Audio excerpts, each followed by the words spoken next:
Hey guys, we're gonna talk about what progressive overload is. We're gonna try and keep this short and quick for only what you need to know, right? Progressive overload is the gradual increase of stress placed on your body during your training.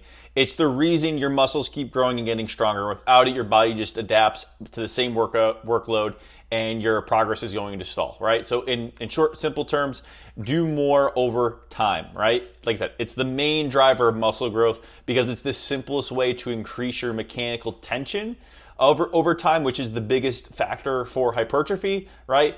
And it's going to keep your body adapting to new stimulus or challenge. And if you are getting stronger, right, then it's a great way to know that you're progressing and those other things are going to follow.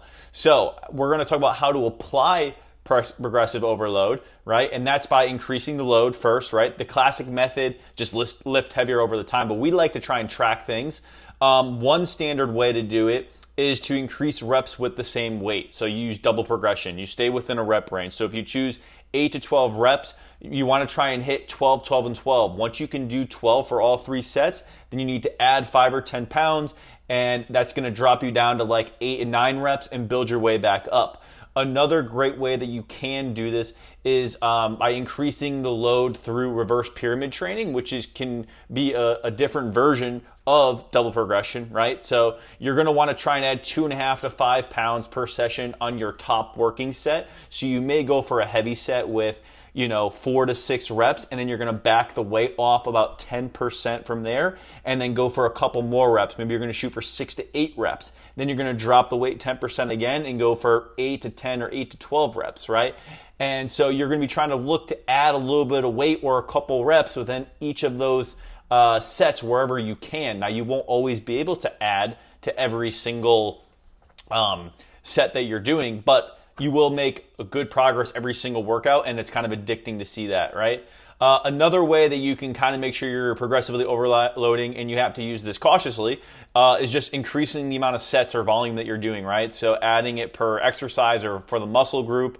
You can generally start with a lower volume and then increase your volume over time as you adapt, but there is a threshold that you don't want to cross, and at a certain point, just doing more isn't going to yield more results.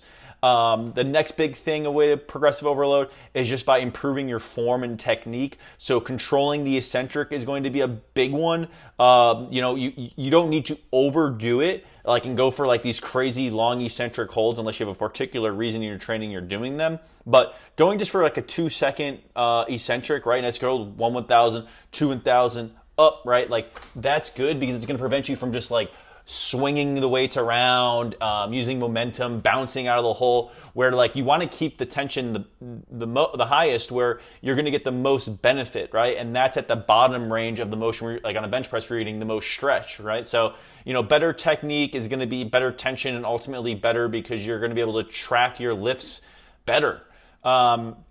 The next thing you want to work on is probably just improving your mind-muscle connection with that lift, right? This is later on in the stages. Just because you don't feel it doesn't mean the muscle's not being worked. But for hypertrophy, it definitely helps a lot to find like, okay, can I feel the target muscle being worked? And especially for isolations. And then it's good to, choose those exercises that you feel safe and that is getting good progress there, right? Like if you just don't feel good and comfortable doing it, then like maybe it's not the best one. Like let's swap that exercise for something else. So basically what you want to do, you want to track everything. You need to log your sets, your reps, and your weights, right? Be consistent doing that. And like I said, when we're able to slow the reps down and not just bounce the weight, we know that we're going to be progressing there. You want to be able to basically beat your logbook each week, whatever, in the app, or if you're tracking it manually. You want to check your total work capacity over time. Like, can you do more reps, more sets, and more weight over time?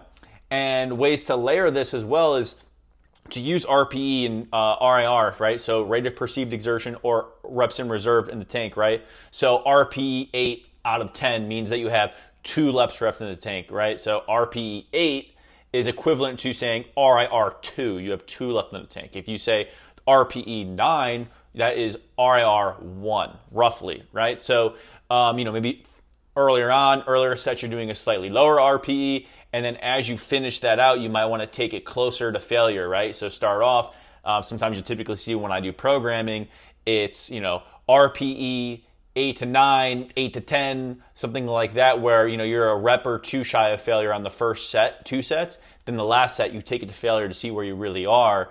And then you actually know, like, hey, maybe I need to up the weight because I thought that this weight was putting me 1 to 2 shy of failure, but I just cranked out 15 instead of 10 reps. So I got 5 left in the tank. We got to up the weight, right? So quick recap, right? You got to sometimes focus more on your form than your load, even though they're both important. You don't want to add the weight. If your form breaks down, you want to, avoid overtraining and like giving yourself issues like connective tissue issues if you're not like deloading properly and you need it, depending on like what's your recovery like. If you're not sleeping well, if you have a very super active and demanding job, what's your prior history on injuries, stuff like that. You may need to try and adjust things. You can't just like straight up just keep adding volume and keep pushing it close to failure.